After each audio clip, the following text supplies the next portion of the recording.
మనం ఈ వీడియోలో ఏం చూడబోతున్నాం అంటే ఇన్పుట్ స్ట్రీమ్ వర్సెస్ రీడర్. ఇది వచ్చేసి ఒక థియరిటికల్ వీడియో, కానీ థియరిటికల్ వీడియోని మీరు వచ్చేసి ఈ వీడియోని స్కిప్ చేయకూడదు, ఎందుకంటే ఈ థియరిటికల్ కంటెంట్ యూజ్ చేసిన నెక్స్ట్ వీడియోస్లో మీకు వచ్చేసి ఆ ప్రోగ్రామ్ రాసేప్పుడు మీకు అర్థం అవుతుంది.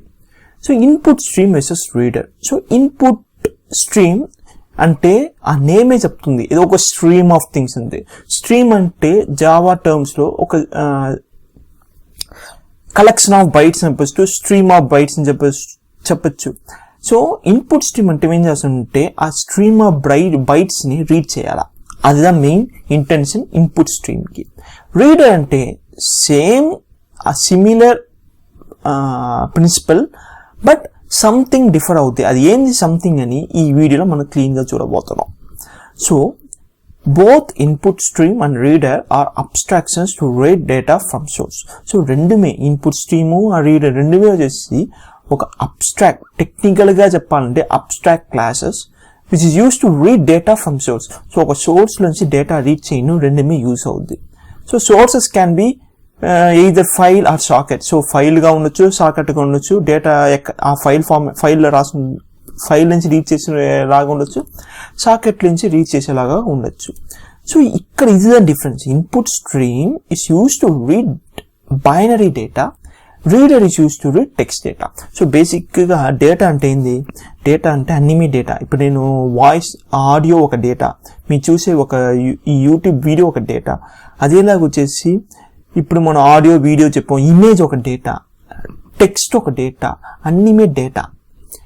కానీ ఈ డేటాలో డిఫరెన్షియేట్ చేసేది అంటే రీడర్ వచ్చేసి use to read text data. So reader వచ్చేసి టెక్స్ట్ డేటా మట్టుందా రీడ్ చేస్తుంది, కానీ ఇన్పుట్ స్ట్రీమ్ వచ్చేసి use to read all kind of binary data. So ఇప్పుడు ఎగ్జాంపుల్ ఏంటంటే ఇప్పుడు మన టెక్స్ట్ డేటాని మనం బైట్స్గా కన్వర్ట్ చేసామనుకో, క్యాపిటల్ ఏకి ఒక బైట్ వస్తుంది, క్యాపిటల్ బికి ఒక బైట్ వస్తుంది, క్యాపిటల్ స్మాల్ ఏకి ఒక బైట్ వస్తుంది. సో ఇక్కడ కరెక్ట్ డేటాకి ఒక ఈక్వలెంట్ అమౌంట్ ఆఫ్ బైట్స్ ఉంటుంది. అదేలాగా ఒక ఇమేజ్ ఎత్తుకు పాస్పోర్ట్ సైజ్ ఇమేజ్ పెట్టుకుంటే ఒక్కొక్క పిక్సెల్ ఒక్కొక్క బైట్ డేటా. సో ఈ రీడర్ వచ్చేసి specifically design or implemented to read ఏంటంటే టెక్స్ట్ డేటా మనం ఉంది, ఫైల్లో టెక్స్ట్ డేటా మట్టుందా ఉంటే reader the better option. Input stream use చేసి మనం ఏ కైండ్ ఆఫ్ డేటానిగా రీడ్ చేయొచ్చు. రీడర్ యూజ్ చేసి ఓన్లీ టెక్స్ట్ డేటాని రీడ్ చేయొచ్చు, ఇన్పుట్ స్ట్రీమ్ యూజ్ చేసి టెక్స్ట్ డేటాని రీడ్ చేయొచ్చు, అదర్ కైండ్ ఆఫ్ డేటానిగా రీడ్ చేయొచ్చు. Other kind of data means image, audio, video etcetera. So next ఏం చూడబోతుంటే binary versus text data. So data అంటే ఏంది? Data is a form of bytes, collection of bytes. మనకి దొరికిన data వచ్చేసి చూస్తే సమ్ అమౌంట్ ఆఫ్ మెమరీని చెప్తాం.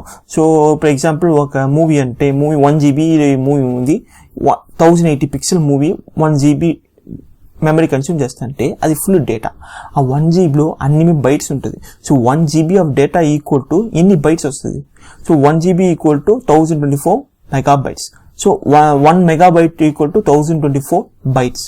మీరే క్యాల్కులేట్ చేస్తే 1 GB మూవీకి ఎన్ని బైట్స్ ఆఫ్ డేటా ఉంటుంది.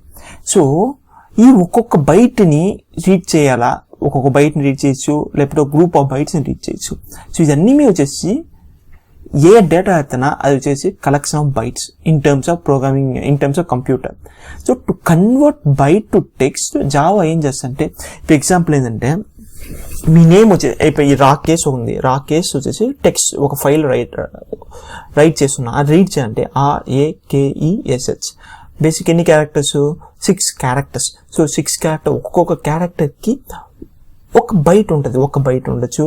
ఇది ఇంగ్లీష్ క్యారెక్టర్ వల్ల నేను ఒక బైట్ చెప్పాను. సపోజ్ వచ్చేసి ఇదే వచ్చేసి ఒక తెలుగు లేకపోతే తమిళ్ అమ్మాయి ఎత్తుకుంటే ఒక బైట్ ఉండొచ్చు, మల్టిపుల్ బైట్స్గా ఉండొచ్చు. ఇప్పుడు స్మైల్ ఇమేజ్ అంటే ఆ స్మైల్ ఇమేజ్కి మల్టిపుల్ బైట్స్గా ఉండొచ్చు. So to convert byte to text Java uses character encoding and decoding schemes. So character encoding decoding schemes అంటే ఏంటంటే, సో ఫస్ట్ క్యారెక్టర్ ఎన్కోడింగ్ అంటే ఏంటి? So since every data in computer represented in bytes and strings are essentially collection of characters. So for example ఏం చెప్పానంటే రాకేష్ అని చెప్పాను. రాకేష్ వచ్చేసి ఒక వర్డ్, ఆ వర్డ్లో ఎన్ని క్యారెక్టర్స్ ఉంది? 6 క్యారెక్టర్స్. సో 6 క్యారెక్టర్స్, ఒక్కొక్క క్యారెక్టర్కి ఎన్ని బైట్స్ ఆక్యుపై అవుతుందని బేసిక్గా ఒక డేటా అడిగితే ఆ డేటాని మేము బైట్స్ చెప్తాం. So to convert bytes into Java character, ఇప్పుడు 17 ఒకటి పెట్టుకుంటాం. ఆ 70 ఒక బైట్ ఉంది, సంథింగ్ బైట్స్ ఉంది. ఆ బైట్ని క్యారెక్టర్ కన్వర్ట్ చేయాలంటే ఏం చేస్తుంది, JVM needs to know which combination of bytes represent which character, and this is what character encoding. ఇప్పుడు ఎగ్జాంపుల్ ఏంటంటే, మనం ఇప్పుడు జస్ట్ ఇంగ్లీష్ ఉంటుందా, ఇంగ్లీష్ యూజ్ చేస్తున్నాం, మనం కోడింగ్ చేస్తున్నాం. ఇంగ్లీష్ కాకుండా తెలుగు ఉంది, తమిళ్ ఉంది, ఇంకా ఈ మన వరల్డ్లో ఎన్నో లాంగ్వేజెస్ ఉన్నాయి. And then other symbols, smiley symbol ఉంది, and then other symbols like arrow mark symbols అన్నీ వచ్చేసి ఒక క్యారెక్టర్ కదా కన్సిడర్ చేస్తాయి. So Unicode characters. సో బేసిక్గా జావా వచ్చేసి యూనికోడ్ని కన్సిడర్ చేస్తుంది. మనం C++ చూస్తే ASCII క్యారెక్టర్ సెట్ అని చెప్తాం. ASCII క్యారెక్టర్ సెట్లో ఒక డ్రాబ్యాక్ ఏంటంటే, ఒక లెవెల్ పైగా అన్ని క్యారెక్టర్స్ని ASCIIలో మనం వచ్చేసి ఆక్యుపై చేసేదానికి ఒక ఆపర్చునిటీ లేదు. ఎందుకంటే అన్ని కాంబినేషన్స్ అలౌ చేయాలి, కానీ యూనికోడ్లో అన్ని కాంబినేషన్స్మే అలౌ అవుతాయి. సో వరల్డ్లో ఉన్న అన్ని లాంగ్వేజ్ క్యారెక్టర్స్ ఈ యూనికోడ్లో మనం రిప్రజెంట్ చేయొచ్చు. అదేలాగా అదర్ సింబల్స్ లైక్ స్మైలీ, ఆరోమాన్, న్యూమరికల్ నంబర్స్ అన్నీ వచ్చేసి మన యూనికోడ్లో రిప్రజెంట్ చేయొచ్చు. సో బేసిక్గా ఇది ఏం చెప్తుందంటే, ఒక కాంబినేషన్ ఆఫ్ బైట్స్, ఎగ్జాంపుల్ నేను వచ్చేసి 1 2 3 3 2 1 1 4 5 ఒక్కొక్క కాంబినేషన్ బైట్. ఈ కాంబినేషన్ ఆఫ్ బైట్స్కి ఏ డేటా. సో ఇప్పుడు క్యాపిటల్ ఏకి నేను సపోజ్ వచ్చేసి నాకు క్యాపిటల్ ఏకి ఎగ్జాక్ట్ బైట్ ఏందని తెలియదు, నేను ఎగ్జాంపుల్ చెప్తున్నాను, ఒక 70 ఆ 97 పెట్టుకుంటే ఆ మ్యాప్ ఉండాలా. సో ఒక స్మైలీ సింబల్ ఉంది, ఆ స్మైలీ సింబల్కి కాంబినేషన్ ఆఫ్ బైట్స్ ఏంది, అవన్నీ ఎక్కడ ఉంటాయంటే క్యారెక్టర్ ఎన్కోడింగ్ అది చెప్పతుంది. సో ఇది మనకి ఆలోచన ఉంటాయి. Many languages world like English, Tamil, Telugu, ఈ మరి ఎక్కువ లాంగ్వేజెస్ క్యారెక్టర్స్కి ఒక క్యారెక్టర్కి ఈ కాంబినేషన్ ఆఫ్ బైట్స్ ఒక మ్యాప్ ఉంటుంది. సో ఆ మ్యాప్ వచ్చేసి ఈ క్యారెక్టర్ ఎన్కోడింగ్ వచ్చేసి హ్యాండిల్ చేస్తుంది. సో సపోజ్ మనం వచ్చేసి కరెక్ట్ క్యారెక్టర్ ఎన్కోడింగ్ లేదు, జావా ఫైల్ రైట్ చేసేప్పుడు రీడ్ చేసేప్పుడు అంటే ఏం ప్రాబ్లమ్స్ వస్తాయంటే, సమ్ టైమ్స్ వచ్చేసి మనం ఫైల్లో ఉండే అన్ని డేటా రీడ్ అవ్వకుండా ఉండేదానికి ఛాన్సెస్ ఉంది. దానివల్ల ఎప్పుడు ఏం చేయాలంటే, ఫైల్లో డేటా రైట్ చేసేప్పుడు ఆ రీడ్ చేసేప్పుడు కరెక్ట్ క్యారెక్టర్ ఎన్కోడింగ్ మనం స్పెసిఫై చేసి ఉండాలా. అది ఎలా చేయాలని మనం ప్రోగ్రామ్ రాసేప్పుడు మనం చూస్తాం.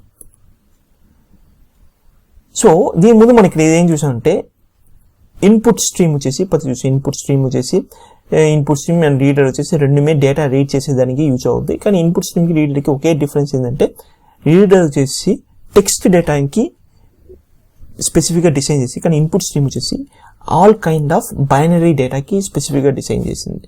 So reader can either use default encoding system. So reader వచ్చేసి క్యారెక్టర్స్ రీడ్ చేసే వల్ల మనం వచ్చేసి ఎన్కోడింగ్ చెప్పాలా. సో క్యారెక్టర్ ఎన్కోడింగ్ చెప్పకపోతే ఏమవుతుందంటే, సమ్ క్యారెక్టర్స్ మిస్ అయ్యేదానికి ఛాన్సెస్ ఉంది. ఎగ్జాంపుల్ ఏంటంటే, ఇప్పుడు నేను స్మైలీ సింబల్ మా ఫైల్ రైట్ చేస్తున్నా, దాన్ని రీడ్ చేయాలంటే నేను అది క్యారెక్టర్ ఎన్కోడింగ్లో అది ఉండాలా. So default character encoding Java use చేస్తుంది మన ఏ క్యారెక్టర్ ఎన్కోడింగ్ స్పెసిఫై చేయకపోతే. సో ఎగ్జాంపుల్ ఇప్పుడు మనం ఒక క్యారెక్టర్ ఎన్కోడింగ్ స్పెసిఫై చేయాలంటే ఈ మధ్య చెప్పొచ్చు స్ట్రింగ్ ఫార్మాట్లో UTF-8. సో మీరు గూగుల్ చేస్తే మీకు తెలుస్తుంది ఈ క్యారెక్టర్ ఎన్కోడింగ్లో ఉండే మ్యాప్స్ అన్ని. సో కాంబినేషన్ బైట్స్కి ఏం డేటా అన్నీ వచ్చేసి UTF-8 క్యారెక్టర్ ఎన్కోడింగ్లో మీరు చూడొచ్చు. If you don't specify correct encoding, you may not read all the data correctly. అదే ఇందాకే నేను చెప్పుకుంటా, కరెక్ట్ ఎన్కోడింగ్ చెప్పకపోతే మీరు వచ్చేసి అన్ని డేటా ఆఫ్ కోడ్ వచ్చేసి అన్ని డేటా మీద రీచ్ చేసేదానికి ఒక ఛాన్స్ తక్కువ అయిపోద్ది. సో మీరు సమ్ టైమ్స్ చూస్తుంటారు, some characters which are not present in the default encoding may come up as $little square. ఇప్పుడు మీరు వచ్చేసి సమ్ టైమ్ ఫైల్ రీడ్ చేస్తున్నప్పుడు ఏం చేస్తారంటే, ఒక క్వశ్చన్ మార్క్ స్క్వేర్ బాక్స్ ఆ మాట అంతా మీకు వచ్చేసి చూసుంటారు ఫైల్ రైట్ చేసిన ఫైల్లో కూడా, లేకపోతే ఫైల్ రీడ్ చేసి. ఎందుకంటే మీరు కరెక్ట్ క్యారెక్టర్ ఎన్కోడింగ్ వచ్చేసి స్పెసిఫై చేసి ఉన్నారు, దానివల్ల ఈ ప్రాబ్లమ్స్ వస్తుంది. So question mark little square ఒక డిఫాల్ట్ వాల్యూ లాగా. సో నా వల్ల రీడ్ చేయముల్లా, దీనికి మ్యాప్ చేయములేదంటే క్వశ్చన్ మార్క్ లిటిల్ స్క్వేర్ని అది వచ్చేసి ఒక ప్లేస్ హోల్డర్ లాగా యాక్ట్ చేసి పెడతారు. So thanks for watching this video. ఈ వీడియో ఫుల్ థియరటికల్ వీడియో, కానీ నెక్స్ట్ వీడియోస్ ఫుల్ వచ్చేసి మనం ప్రోగ్రామ్ రాసేదో చూసుంటాం. సో నెక్స్ట్ వీడియోస్లో మనం క్లీన్గా ఎలాగ వచ్చేసి ఒక్కొక్క ఫైల్ రీడ్ చేయాలా యూజింగ్ వేరియస్ ఫైల్ క్లాసెస్ని చూడబోతాం. Thanks for watching this video. Suppose video button like, comment, share చేయండి, అండ్ దెన్ సబ్స్క్రైబ్ చేయండి.